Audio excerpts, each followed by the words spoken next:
Let me tell you about a time when I was in the Philippines. Okay? Filipinas in the house. Okay? Yeah. So I was in the Philippines, and they have this street food, right? That is kind of like a normal delicacy type thing that you can find in the Philippines, right? Anybody have any idea what I'm referring to? Oh, no, not quite, not quite. Nope. I'm specifically looking for balut. Yeah, ooh is right. So for those of you that don't know what balut is, it is a fertilized, underdeveloped duck egg. Okay? It's like boiled like a boiled egg, right? But inside is this little duckling that hasn't come to life yet, right? And yeah, so it's like a delicacy, right? It's a common street food, and I was challenged to eat it.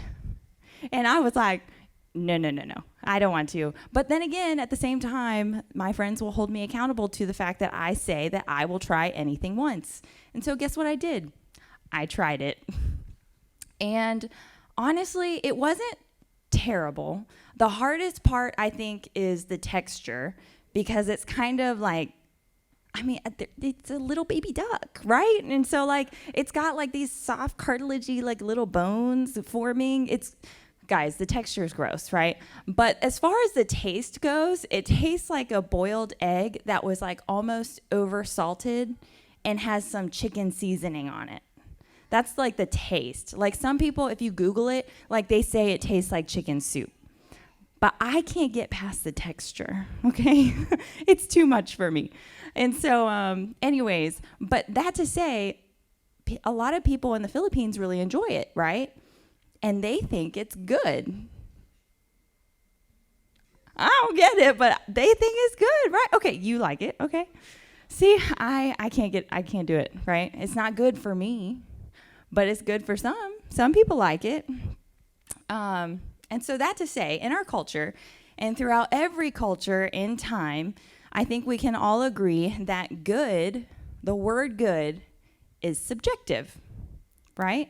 And so what is good for me might not be good for you, and same goes for everybody else, right? Good is subjective. It's up to the individual to determine whether something is good or bad.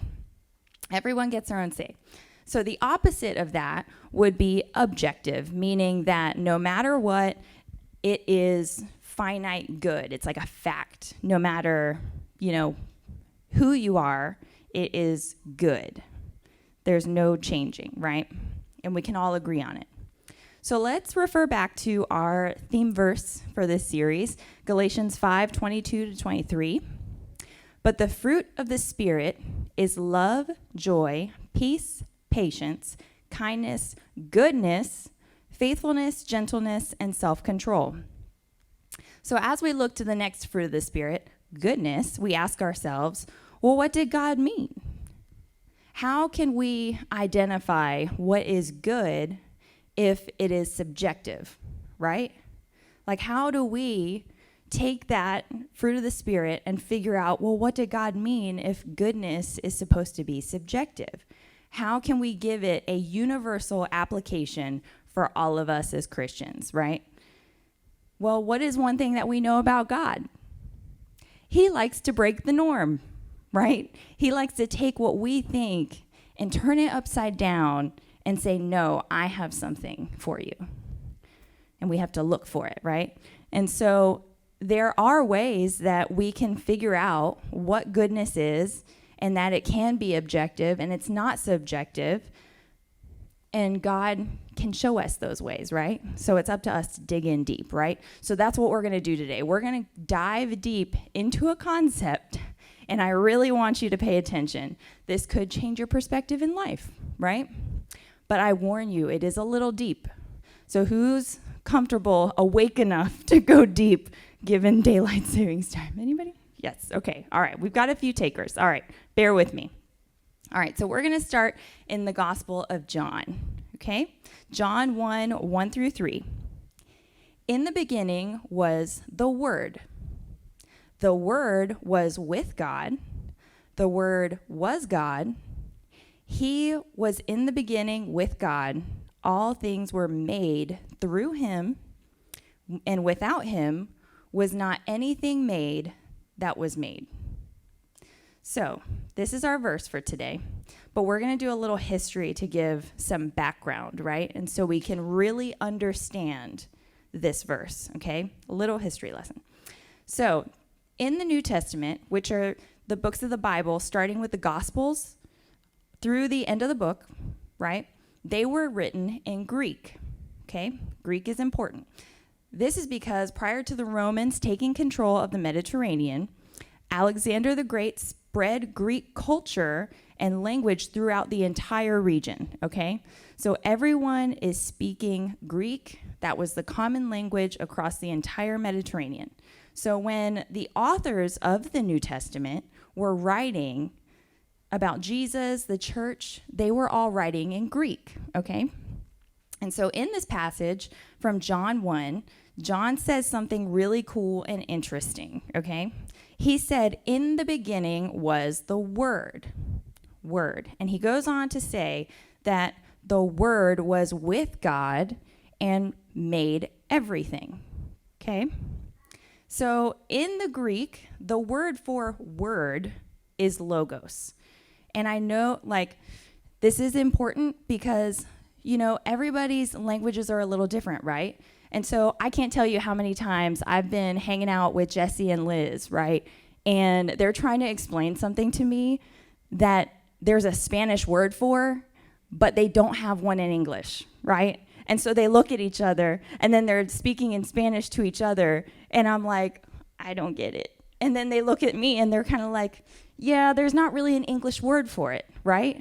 So languages are different, and so we need to take a look at this word, right, and try and understand what it means. So don't think of this word, logos, as necessarily a noun, like it's a word. It is more of a title, okay? So logos is a Greek word. Think of it as a title. And it was a word that the Greeks used to describe reason and intellect, or trying to think through and understand deep concepts, okay? So that is logos, okay? So I want to think about the implications of the space-time continuum. I'm giving you an example here, okay? So we can understand what logos is. So think of the space-time continuum, right? Einstein had this theory of relativity that included gravity, mass, and time, and they all affected each other. Something that has more gravity will move slower than time moves slower if it has more gravity? Yeah. I don't understand this, right? Clearly, I don't understand this. But this is how the movie Interstellar worked. Who watched the movie Interstellar? Anybody? Okay, a couple people. I might have to give another example. So Interstellar was about how these people were near a black hole, and therefore time moved an hour for them, but on Earth it moved 4 years or something. So space and time are all really they work together, but it's confusing, right? And we don't totally understand it. But how you feel when you try and think of that concept, when you sit there and try to understand all of this stuff, that process, that feeling, that is logos. So that process of trying to think through something really deep that you can't quite understand, that is logos, okay? Another example for those that haven't seen Interstellar, imagine you're watching a mystery movie, okay? So we've all seen some form of mystery movie, a whodunit, right? And so you're going through this entire movie and you're trying to figure out, well, who did it? Who did it? And you've got all these clues, all these facts that you find along the way, and then at the end there's this twist. But then imagine the movie ending and you never know who done it, right? So the whole movie, that feeling of oh, who is it? What is it? I'm trying to understand. I'm trying to learn. I'm trying to take it in. That feeling is logos. It's this great big thing that we can't understand. So now that we understand what the word like logos is, do you guys feel like you have a good understanding of logos and what I'm talking about? Kind of, right? It's hard, right? It's this hard thing we can't understand. So for the Greeks, Logos was kind of like one of their gods. So you had Zeus, you had Aphrodite, and then you had Logos, okay? So Logos was this mysterious, powerful word, and John is writing to the people who understand the weight of this word, Logos, okay? So we're going back to John here. And he says, in the beginning was the Logos. In the beginning was this great mystery, and you're going to have to think deeply and think about it hard to understand it, right? So the Logos was with God, the Logos was God, and the Logos actually made everything. So all of that, what does that have to do with goodness, right? We're here talking about the fruits of the Spirit. What does Logos have to do with goodness? So herein lies a way that we can live out goodness. I'm not saying it's the only way, I'm just saying it's one way. And we like to explore new, fresh things here, right? We want to keep learning, keep diving deep. And so I want to challenge you today with a new way or a new way of thinking about goodness. So in the first book of the Bible, in Genesis, the very beginning, we read about God, the Logos, creating everything. He made light, right? In Genesis 1:4, and God saw the light, and it was good. God created the earth, and God saw that it was good. God created plants, sun, moon, animals, and he saw that it was all good. And at the end of it all, in Genesis 1:31, God saw everything that he had made, and behold, it was very good.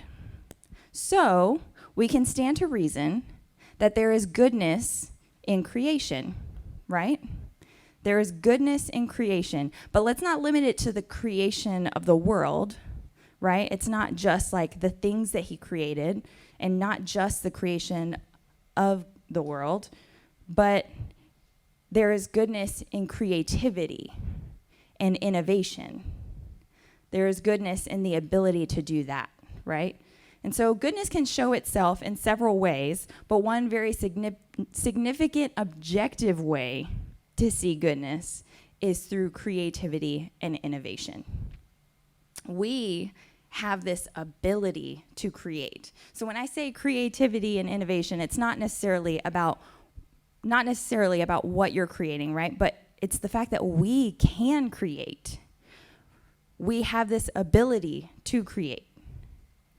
And why is that? It's because Logos is spirit. If you have the Holy Spirit, therefore the Logos is within you. And remember that the fruit of the Spirit is meant to be what a Christian is known for, and that's what I want to propose today. That a way to live out goodness is to live out creativity. You think about even like that is one of the ways that we are set apart, right? Is our creativity, our ability to create. It's one of the things that could separate us from the animals, the plants, the sun, and the moon, is that we have been given this likeness of God that we are able to create similarly to how he did, right? So God has uniquely made us and given us the Logos and this ability to create. He wants you to create. And this doesn't mean you have to be an artist, right? Like, artist. So, because even for me, I remember a couple years ago, you guys might know me now as a creative, as a photographer, as a, designer, whatever. But a couple years ago, I rejected the title artist because I felt like it was, this really cool thing that I just could not do myself. I didn't consider myself a creator, creativity, any of that stuff, right? But we all are. We are all creative in some way. It just looks different for all of us, right? And so that could be arts, as in like painting, writing, music, media, etc., right? That's, I think, the first thing that you think of when you think of creativity. But creativity is also craftsmanship, It's doing things with your hands. It's making something with your hands. Also spaces, right? We can be creative with our spaces, with our homes. Do you create a safe space for people, an inspirational space? So our spaces are a way that we can be creative. Also resources. If you are in the tech world, you are providing resources. If you're making products, if you are an educator, a teacher, resourcing the next generation, right? These are all ways that we can be creative and have innovation, right? So I want you to tell your neighbor, you are good. You have it within you to be good. No. Because when you make something, you're living out the logos within you. When you create something, you are living out the logos. You are living out a piece of yourself that God has uniquely given you to all of us, right? And there's something else I want to share today about goodness. Let's take a look at what David said about God and his goodness in Psalm 27:13.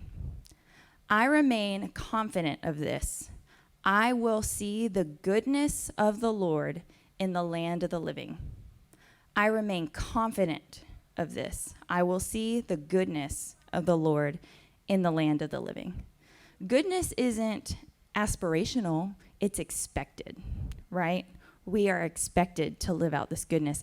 When we think of the world, it's very easy for us to go into kind of like a dark place, right? Because there is a lot of pain. There's a lot of sorrow, fear, and ultimately there's a lot of evil in our world. So it's very easy to see all of that, and our worldview just gets dark, and it's scary. And we really evaluate the lack of goodness in the world. It'd be easy to just, hope for the day that we have perpetual goodness with God in heaven. It's easy for us to just hope for that one day, right? And until then, we're just dealing with all the crazy evil in the world, right? Day in, day out, we're just dealing with it. But David said he was confident. He is confident that he would see the goodness of the Lord in the land of the living right now. Not just in the afterlife, but in his day, in our day. We are in the land of the living. So can we confidently say that we see goodness? Think about your day. Where can you find or see goodness? Bearing the fruit of the Spirit of goodness means that you are part of the solution, right? We have a responsibility to be the goodness in the world, right? People should see goodness through us because of our fruit. We choose what is good over evil or easy. We choose the right thing over the wrong thing. We demonstrate selflessness to others, and you put, others before yourself, like Jesus. Treat people like they were all created and uniquely crafted by God. And remember that God loves them too. Even the person you don't like so much. They were uniquely crafted by God with purpose. It's treating people like that. It's loving, being joyful, peaceful, patient, kind. If any of those sound familiar, they're the fruits of the Spirit. And we could keep going. And this is what it means to be part of the solution, right? When you're part of the solution, others can testify to your goodness, right? I really like so-and-so because they're just a good person. Here's the thing. Goodness isn't necessarily about you, is it? They testify to you, but that testimony testifies to God. That testifies to God. Because goodness isn't the norm, but it stands out. It's set apart. And the root of goodness is what gets the glory. And we all get a chance to reinforce that. So today, at your tables, we're going to jump into some questions and talk about goodness and people and this deep concept, logos. So take a few minutes and we'll come back up in just a little bit.